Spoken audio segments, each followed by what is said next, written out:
السلام عليكم ورحمة الله وبركاته.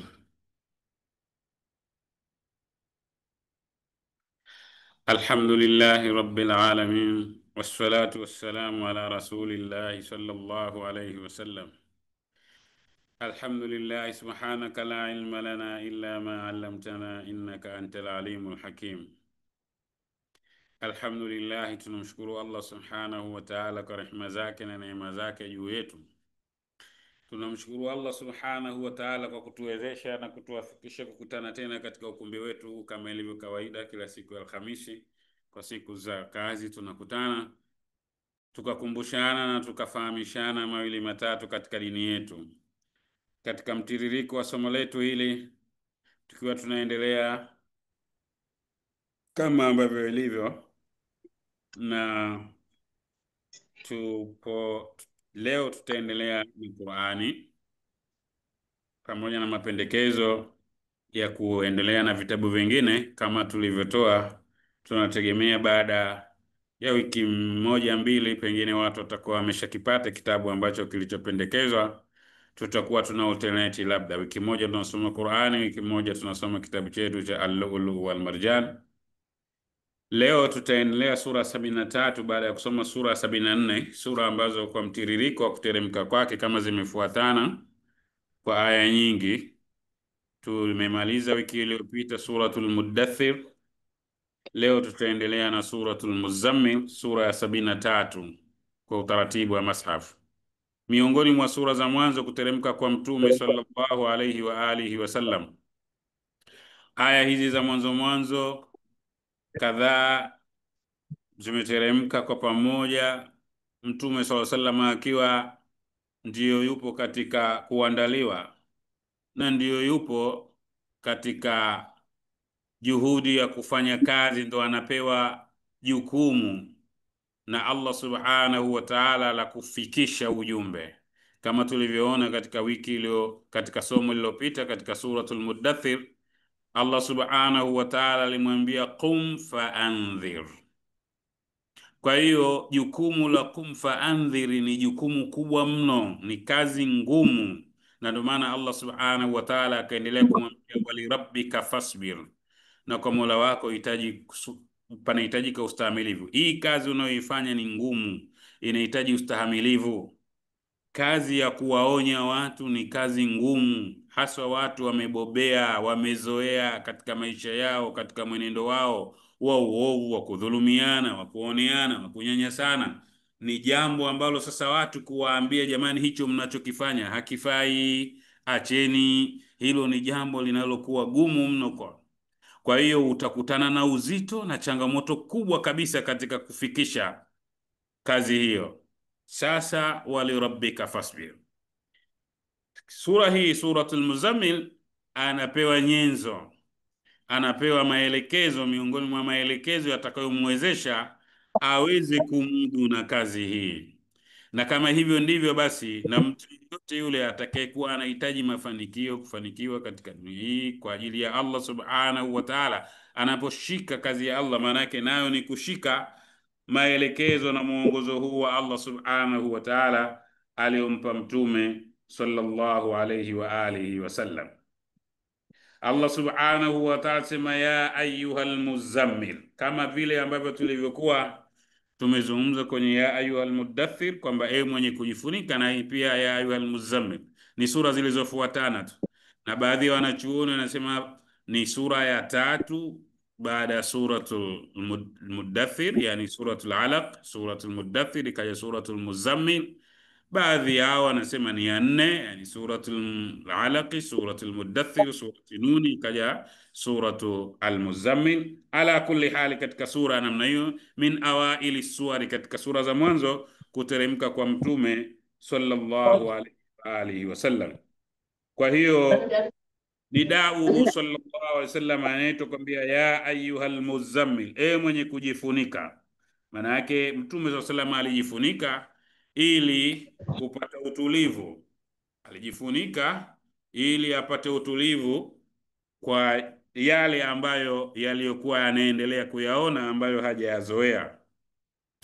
Kwa hiyo Allah subhanahu wa ta'ala anamuelekeza. Haya ilikuwa ni maelekezo ya kufanya yeye mwenyewe Mtume sallallahu alaihi wasallam, ili kazi anayopewa aweze kufanya kwa umakini zaidi na aweze kufanya kwa utulivu zaidi. Qumil laila illa qalila, simama sehemu kubwa ya usiku.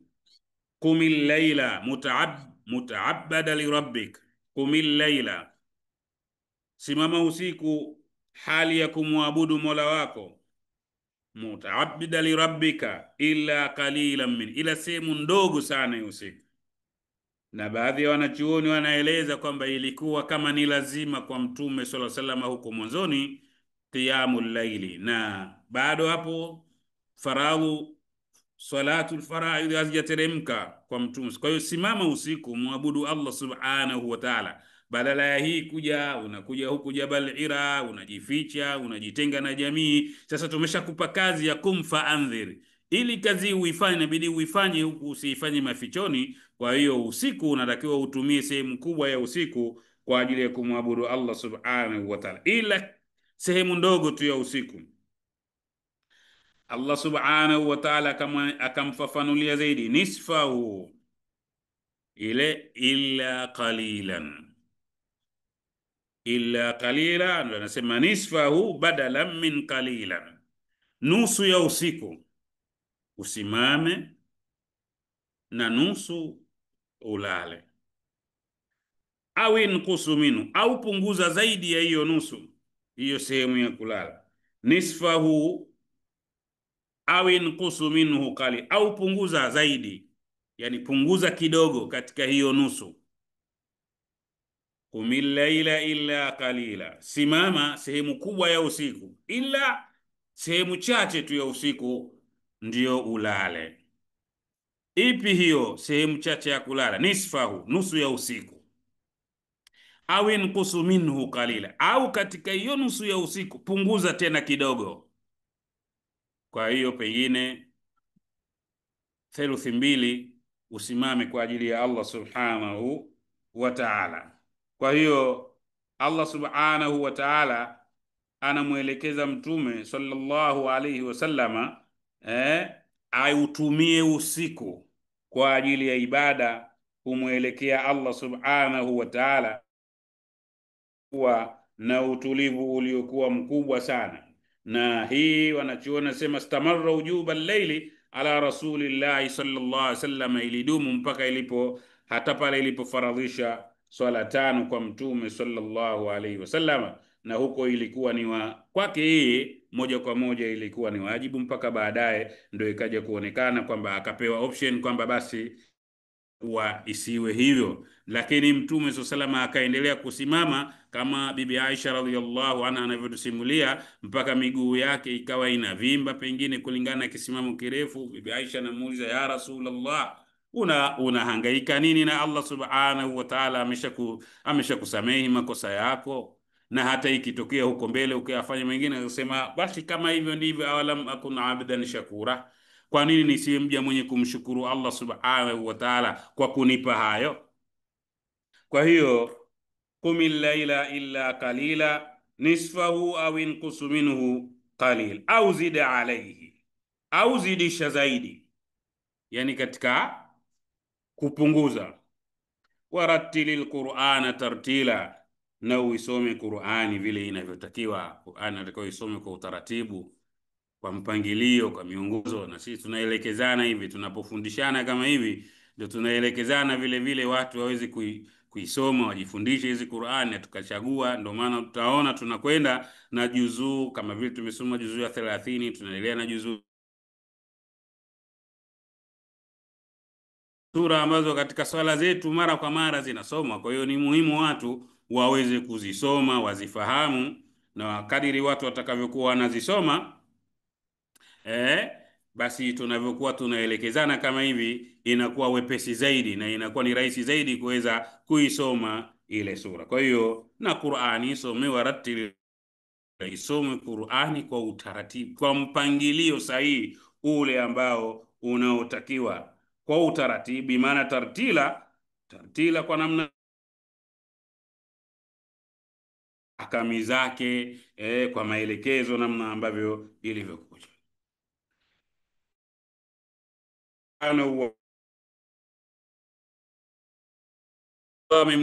Mtume swalla sallam asimame usiku kwa ajili ya ibadati, lakini pia namwelekeza Allah subhanahu wa ta'ala mtume wetu kwamba akisome Qur'ani. Maelekezo haya pia ndio tunaelekezwa mimi na wewe vile vile, tuwe na utaratibu wa kusimama usiku, hata kama sio mimbabil wujubi kama ilivyokuwa awali huko kwa mtume sallallahu alaihi wasallam. Tuwe na utaratibu wa kuisoma Qur'ani. Kuna watu hatusomi Qur'ani pengine mpaka Ramadhani. Wakati mwingine misahafu tunayo majumbani, misahafu misikitini ipo, maeneo mbalimbali, katika simu zetu siku hizi misahafu tunayo katika simu zetu, Qur'ani ipo katika simu zetu hii. Hivi tutaenda kumwambia nini Allah subhanahu wa ta'ala? Unatembea na Qur'ani wewe katika simu yako. Ukiwa nyumbani unayo Qur'ani, ukiwa ofisini unayo Qur'ani, ukiwa barabarani, ukiwa dukani, ukiwa shamba, ukiwa wapi unayo Qur'ani wewe. Sasa wakati gani utaupata, wakati gani utaupata wakisoma hiyo Qur'ani, wakati gani unakosa? Kwa nini unakosa muda wa kuisoma hii Qur'ani? Allah anamuelekeza mtume sallallahu alayhi wasallam, warattilil Qur'ana tartila, tumia muda, tafuta muda uisome hii Qur'ani. Mtume kule sallallahu alayhi wasallam analalamika, qala ar-rasulu ya rabbi inna qaumi ittakhadhu hadha al-Qur'ana mahjura, hakika ya watu wangu wameifanya hii Qur'ani kitu chenye kuhamwa. Watu hawaisomi Qur'ani, watu hawaifanyii kazi hii Qur'ani, watu hawataki kujifunza na kufahamu maelekezo na miongozo ya hii Qur'ani. Tutaenda kumjibu nini sisi Allah subhanahu wa ta'ala? Hii Qur'ani hii tutaenda kuulizwa. Allah subhanahu wa ta'ala anasema hii tuliyokuteremshia wewe mtume, tutakuuliza. Wa innahu la dhikrun laka, Allah subhanahu wa ta'ala anamueleza mtume sallallahu alaihi wasallam, wa innahu ni wewe mtume wetu Muhammad sallallahu alaihi wasallam, hii Qur'ani la dhikrun laka, ni maelekezo kwa wewe mtume wetu Muhammad sallallahu alaihi wasallam. Hii Qur'ani la dhikrun laka, ni mawaidha kwako wewe mtume wetu Muhammad sallallahu alaihi wasallam. Hii Qur'ani la dhikrun laka, ni maonyo kwako wewe, ni muongozo. Sasa haya yote aliyoambiwa mtume sallallahu alaihi wasallam, sema aya ile inasema la dhikrun laka, kisha ikaendelea wali qaumika, na kwa watu wako. Mimi watu wa mtume sallallahu alaihi wasallam ni mimi na wewe. Kwa hiyo hii Qur'ani ni muongozo kwangu kwako. Hii Qur'ani ni maelekezo kwangu kwako. Hii Qur'ani ni maonyo kwangu kwako. Hii Qur'ani ni mawaidha kwangu kwako. Wa innahu la dhikrun laka wa liqaumika, lakini kubwa zaidi, wasaufa tusalun, mtakuja kuulizwa. Mtakuja kuulizwa juu ya hii Qur'ani. Wasaufa tusaluna, mtakuja kuulizwa juu ya hii Qur'ani. Kwa hiyo lazima tujiandae ya kwenda kujibu juu ya hii Qur'ani. Tumeisoma vipi? Tumeielewa vipi? Tumeifanyia kazi vipi? Tumetembea nayo vipi katika maisha yetu ya kila siku? Awalam yaani lilladhina amanu an takhsha qulubuhum li dhikrillahi wama nazala min alhaqi wala yakunu kalladhina utul kitaba min qabl fatala alayhim alamadu faqasat qulubuhum wa kathirun min. Allah anatubembeleza, alam yaani lilladhi, hivi haujafika muda? Alam yaani lilladhina amanu, hivi haujafika muda kwa walio, ndio mimi na wewe, kwa wale waliomwamini Allah subhanahu wa ta'ala, an takhsha qulubuhum, watu nyoyo zao zikanyenyekea. Waumini nyoyo, tizama Allah anazungumza na waumini. Alam yaani lilladhina amanu, haongini lilladhina amanu an takhsha qulubuhum, nyoyo zao zikanyenyekea, zikawa tayari kufuata, zikasalimu amri. An takhsha qulubu lidhikrillahi, kwa utajo na muongozo wa lidhikri, ndio ile wa innahu la dhikrun lak wa liqaumika. Wa innahu la dhikr, tumesema hapa ni muongozo, ni maelekezo, ni mawaidha, ni maonyo. Allah anasema katika aya nyingine, suratul Hadidi, ile ilikuwa suratul Zukhruf, hii suratul Hadid, alam yaani lilladhina amanu, hivi haujafika muda kwa wale walioamini. Waumini wenyewe ni kina nani hawa wanaambiwa? Ndio mimi na wewe. Kule katika suratul Zukhruf, wa innahu la dhikrun laka wa liqaumika, na watu wako. Watu wenyewe ni nini? Watu wa mtume salama ni kina nani? Mimi na wewe. antakhsha qulubuhum, nyoyo zao zikawa tayari, antakhsha qulubuhum, kwa ajili ya nini? Lidhikrillahi, kufanyia kazi muongozo, kufanyia kazi mawaidha, kufanyia kazi maelekezo, kufanyia kazi maonyo. Lidhikrillah, an takhsha qulubuhum lidhikrillah wama nazala min alhaq, na yale ambayo tuliyoyateremsha, yaliyoteremshwa kwao kwa haki, wakafanyia kazi. Tena Allah akatoa angalizo, wala yakunu kalladhina utul kitab, wala wasiwe mfano wa wale waliopewa vitabu min qablu, kabla ya wao, fatala alaihimul amadu, muda ukawawea mrefu tangu kilipokuja kitabu na mpaka mtume wao kufa na hivi na hivi. Fakasati kulubu, nyoyo zao zikawa zimeingia usugu, hazielewi, hazisikii, hazifahamu, haziko tayari kufuata muongozo. Fakasati kulubuhum. Sasa Allah anatutaka tusiwe kama hao. Sisi badala yake tuwe ni wale ambao nyoyo zao zikasalimu amri, zikafanyia kazi, zikawa tayari kufuata muongozo na maelekezo ya Allah subhanahu wa ta'ala. Hapa Mtume SAW salama anaelekezwa warattilil Qur'ana, isomeni. Sababu ya kurejea aya hizo zote ni maneno haya, anaambiwa Mtume SAW salama, warattilil Qur'ana tarti, isome hii Qur'ani, isome inavyotakiwa, isome kwa kufuatia kwa kufanyia kazi, isome kwa kuielewa. Isome hii Qur'ani, anaambiwa Mtume sallallahu, ndo tunaambiwa sisi, ndo tukazirejea hizo aya. Hii Qur'ani la dhikrul laka wa liqaumika, kubwa zaidi, wasaufa tusaluna, mtakuja Qur'ani. Kaja kule, alam yani lilladhina amanu an takhsha qulubuhum lidhikrillahi wama nazala min alhaq. Allah anaeleza au zidi alaihi warattilil Qur'ana tartila, isome Qur'ani. Tutafute muda, muda haupatikani usipoutafuta wa kusoma Qur'ani. Pilika ni nyingi hii dunia, tutaona huko Allah subhanahu wa ta'ala katika sura hii, aya hizi tunazozia dunia namna ilivyo, pilika ni nyingi, lazima wewe sasa hivi juzu nisome aya 5, aya 3, nisome Qur'ani, lakini nizielewe pia. Pamoja na kuzisoma huku, sio nizisome tu, natakiwa na nizielewe vile vile hii Qur'ani, kwa sababu hii Qur'ani tumeiteremsha hii Qur'ani, anzalnahu ilayka, tumeiteremsha hii Qur'ani kwako yako, ili iwe muongozo, ili iwe ni mazingatio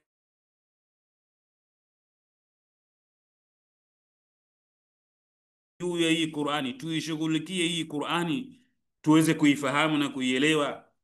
Ndio maana sisi alhamdulillah kila Alhamisi hapa tunayokuwa tumewasika, tunajishughulisha nusu saa hivi, tunapata muda kidogo wa kuishughulikia Qur'ani. Tunamuomba Allah subhanahu wa ta'ala aingize katika mizani ya hasanati zetu siku ya Kiyama haya, kwa kushughulika huu muda huu. Siku ya Alhamisi watu wanafunga, watu wanafanya, badala ya kwenda kula watu tukautumia, maana tumeutarget muda huu kwa siku ya Alhamisi, badala ya watu kwenda kula ile kula, basi kwa ajili ya kupata mawili Qur'ani. Tutakwenda kuulizwa hii, wa innahu la dhikrun laka wa liqaumika wa sawfa tusaluna. Tutaenda kuulizwa hii, mmeielewa vipi Qur'ani? Mmeifanyia kazi vipi Qur'ani? Muongozo wangu ule kaja akatubembeleza, alam yani lilladhina amanu an takhsha qulubuhum lidhikrillahi.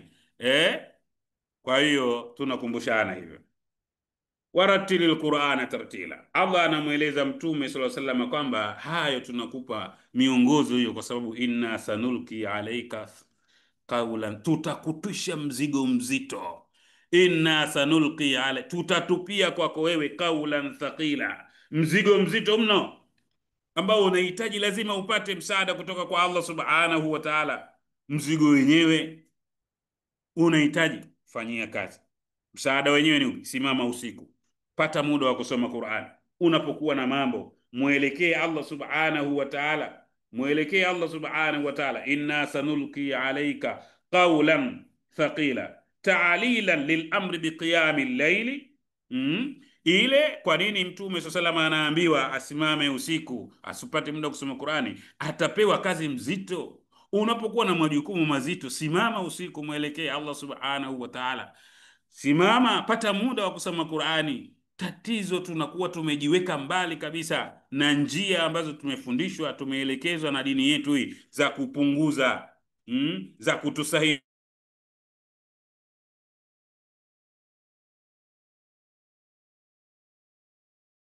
mwongozo kwetu sisi. Inna sanulki alaika qawlan thaqil, tutatupia maneno mazito, tutakupa mzigo mzito, ufanyie kazi.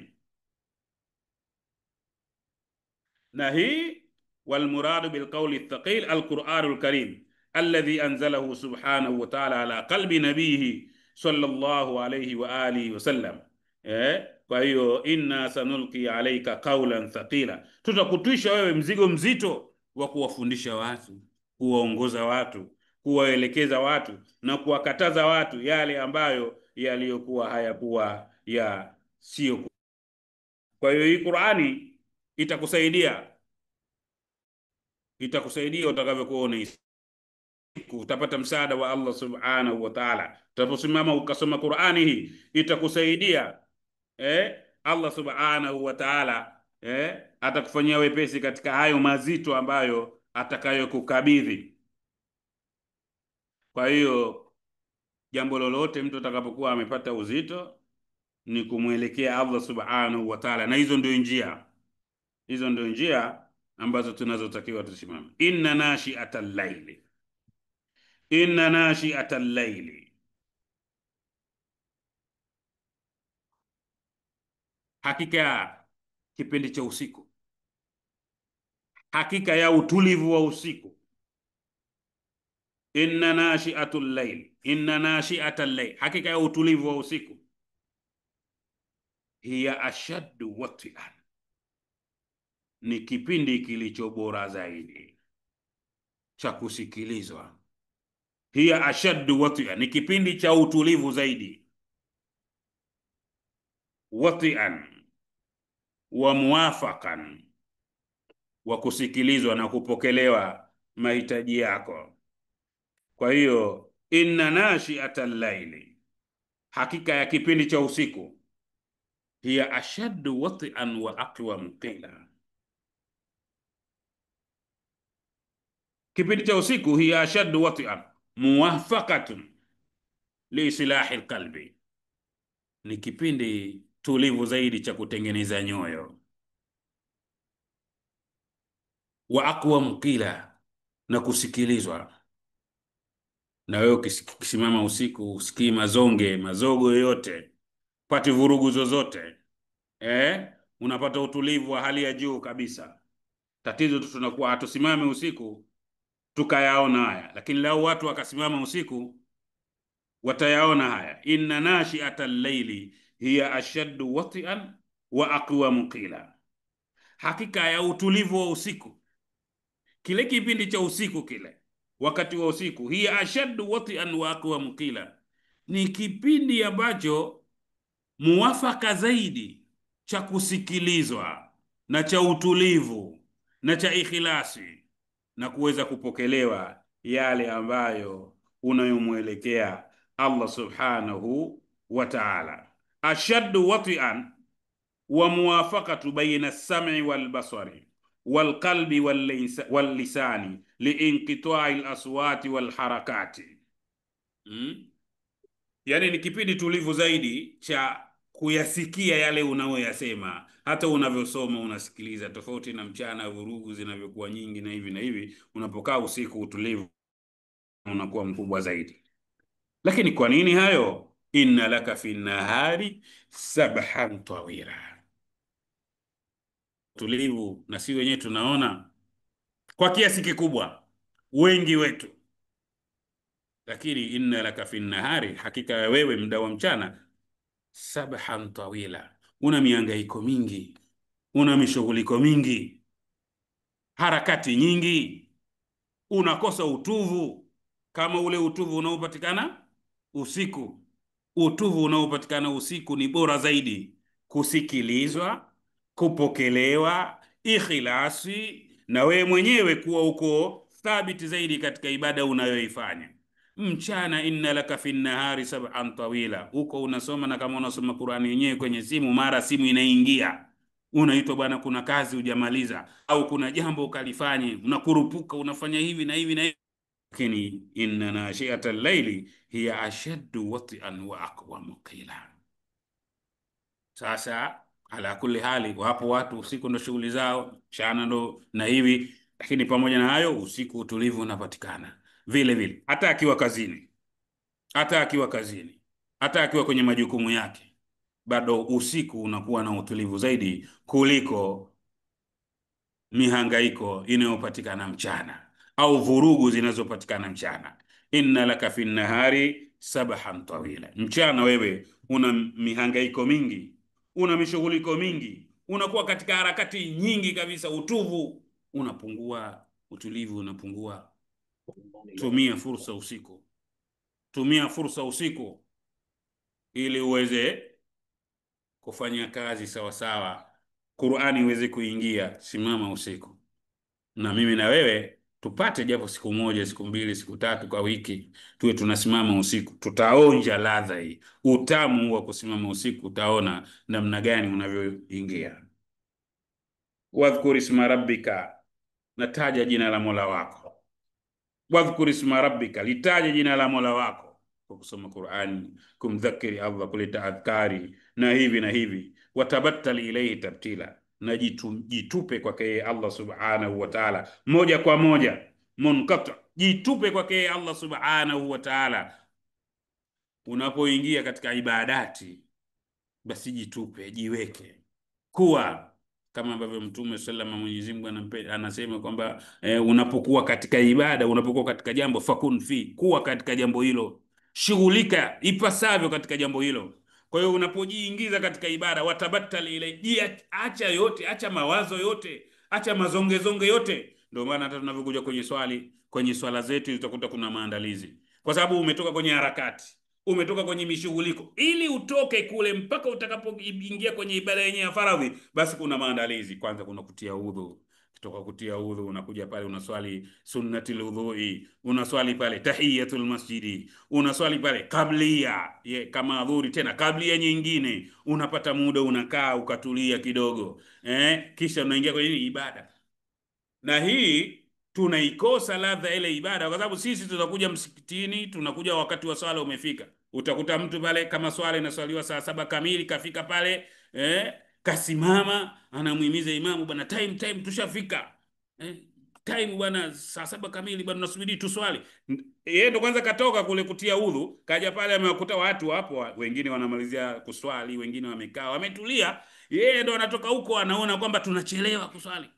Sawa, pamoja na majukumu tulionayo. Sasa unaona, ndio ile inna laka fi nahari sabhan tawila, like tumepewa upate muda, unakuja ukaswali tahiyatul masjid, ukaswali sunnatul udhui, ukaswali kablia, yote inakuandaa ili unapoingia katika ibada utakuwa na muda ule wa tabtila. Allah anasema watabattal ilayhi tabtila, itupe unapoingia katika ibada, tabattal ilayhi, unajitupa kweli kweli.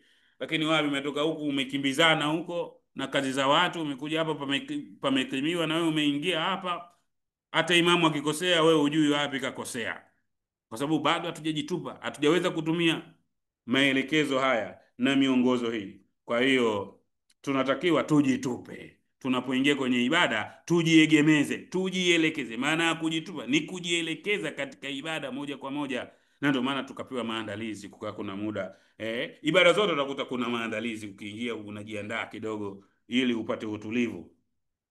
Rabbul mashriqi wal maghribi la ilaha illa huwa fattakhidhuhu wakila. Hii leo ndo tutasimamia hapa aya 9. Rabbul mashriqi wal maghrib, Allah anajitangaza kwetu, huyo wa kumwelekea, wa kukimbilia, wa kumkimbilia, wa kujitupa kwake yeye. Rabbul mashriq wal, ni yule bwana anayemiliki mashariki na magharibi, kutoka mashariki mpaka magharibi. Ukipita mashariki ukapita kaskazini kwenda magharibi, au ukapita mashariki through south kwenda magharibi, vyovyote utakavyoenda, kutoka mashariki mpaka magharibi. Rabbul mashriq wal maghribi, bwana anayemiliki kutoka mashariki mpaka magharibi.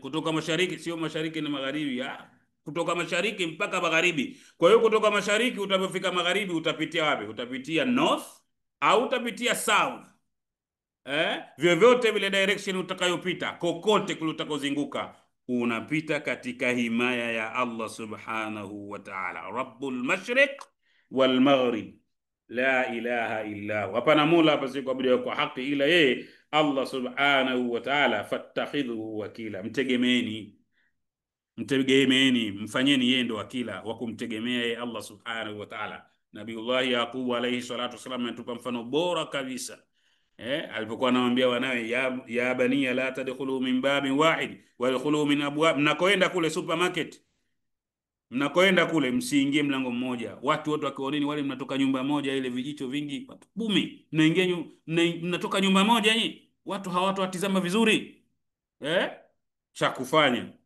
dukhulu min abwabi mutafarriqa, ingieni milango. Hiyo ni asbabi, lakini wama ughni ankum min Allahi min shay, si haitofaa chochote mbele ya Allah. Hiyo mimi nawapa njia tu, muongozo tu wama ughni ankum min Allahi min shay alayhi tawakkaltu wa alayhi falyatawakkali almutawakkil. Allah ndio wa kumtegemea. Nimewapa asbabu tu ya kuitumia, lakini alayhi tawakkaltu, Allah ndio tunamtegemea. Chukueni asbabi. Kwa hiyo unamtegemea Allah kwa kufanya asbabi. Ndio maana tumeleta habari za Nabiullah Yaqub, anawaelekeza wanawe yote haya. Allah anachotaka kukifanya, chochote kile atachokifanya ana uwezo wa kufanya. Sio kwamba mkipita milango tofauti tofauti watu wabaya hawatowatizama au watofanya hivi au mabaya hatawakuta. Lakini ni asbabi ya kuchukua. Alaihi tawakkal, tunamtegemea nani? Hata Mtume sallallahu alaihi wasallam alivyokuja, sahaba mmoja alikuja na ngamia wake, kaja darasani pale, anasema vipi ngamia nimemwachia Allah? Sema kwanza alik wa tawakkal, kamfunge kisha ndio tunaposema fattakhidhu wakila, mfanyeni Allah kumtegemea, sio watu waache asbabi. Fanyeni, chukueni asbabi za kila jambo. Jambo lolote mnalotaka kulifanya lina asbabi, chukueni asbabi, lakini alaihi tawakkal, mtegemeeni nani? Mtegemeeni Allah subhanahu wa ta'ala. Kwa hiyo Allah subhanahu wa ta'ala anasema rabbul mashriq wal maghrib la ilaha illa. Mnavyotaka kuhangaika mashariki mpaka magharibi, hangaikeni, tembeeni, tafuteni, jichanganyeni huko, kutoka mashariki mpaka magharibi. Yote hiyo ni mipaka yake Allah subhanahu wa ta'ala kakuwekeni. Kama uwezo wa kwenda huko, tokeni mashariki mpaka magharibi. Famshu fi manakibiha walladhi ja'ala lakumul arda dhalula. Allah katika aya nyingine anasema ardu dhalulan, Allah amefanyia ardhi global, tembeeni. Famshu fi ma, tembeeni huko. Rabbul mashriq wal maghribi, tembeeni mashariki mpaka magharibi huko. Yote hiyo ni himaya yake Allah subhanahu wa ta'ala. Mtoke, chukueni asbabi, mkitafuta maisha, mkitafuta uchumi, mkitafuta kazi, mkitafuta hiki, mkitafuta, tembeeni huko katika himaya yake Allah subhanahu wa ta'ala. Lakini la ilaha illa, hapana mola hapa sio kuabudiwa kwa haki illa Allah, yeye ndo akumwabudu, mnatakiwa kulitambua hilo. Lakini pia fattakhidhu wakila, yeye Allah ndio akumtegemea, mtegemeeni yeye pamoja na asbabu zenu zote mnazozichukua, mtegemeeni Allah subhanahu wa ta'ala. Tutasimamia hapa aya hii ya 9 leo. Insha Allah wiki ijayo tutaendelea, tutakapoimaliza au tutakapokuwa watu wakishakuwa tayari wanacho kitabu chetu cha Al-Lu'lu' wal Marjan, tutasoma kwa kupishana ala kulli hali, wiki hii katika sura ya namna hiyo. Tunamuomba Allah subhanahu wa ta'ala tuwafikishe na tuongoze. Wassalamu alaikum wa rahmatullahi wa barakatuh. Sijui kama kuna mchango au nyongeza yoyote juu yenu mashekhe.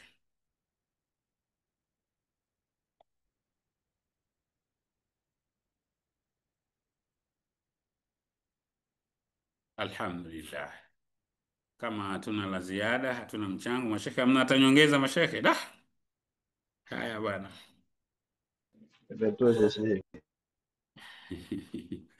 سبحانك اللهم وبحمدك نشهد أن لا إله إلا أنت نستغفرك ونتوب إليك. جزاك الله خيرا.